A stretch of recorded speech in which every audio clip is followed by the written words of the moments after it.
Bismillahirrahmanirrahim.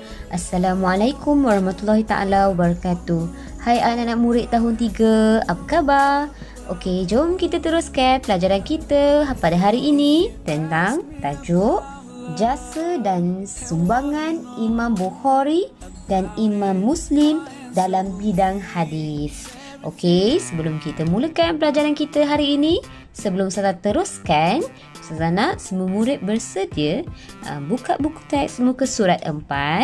Mari lihat apa yang Ustazah ingin sampaikan dan baca bersama-sama Ustazah apa yang Ustazah sampaikan. Boleh? Okey, kita mulakan dengan jasa dan sumbangan Imam Bukhari dan Imam Muslim dalam bidang hadis. Yang pertama, Imam Bukhari dan Imam Muslim merupakan antara perawi. Apa dia? Antara perawi yang paling banyak menghafaz hadis. Ustazah ulang sekali lagi. Imam Bukhari dan Imam Muslim merupakan antara perawi yang paling banyak menghafaz hadis. Seterusnya. Okey, yang kedua, hasil penulisan mereka yang terkenal ialah pertama, kitab Sahihul Bukhari. Yang kedua, kitab Sahih Muslim. Ada berapa?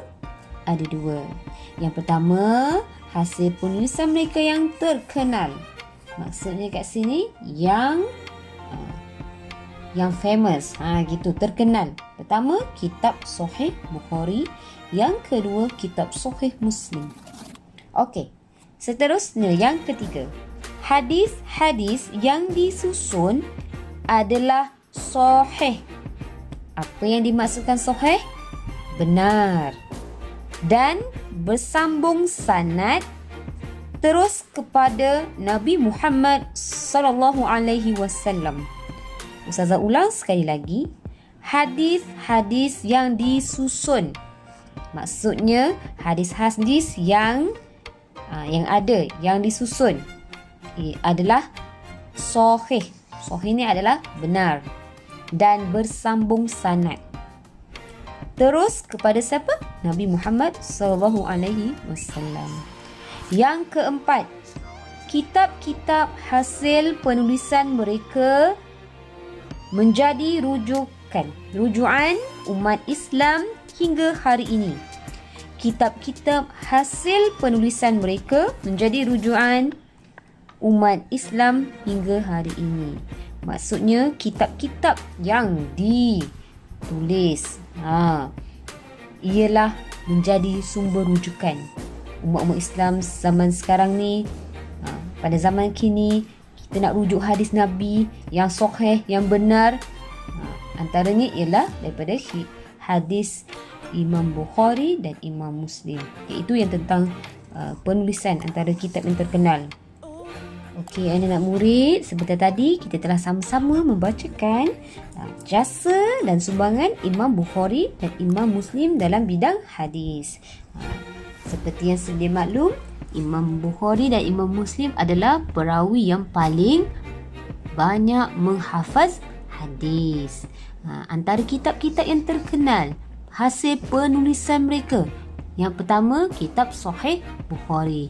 Yang kedua, kitab Sahih Muslim. Seterusnya, hadis-hadis disusun dengan sahih.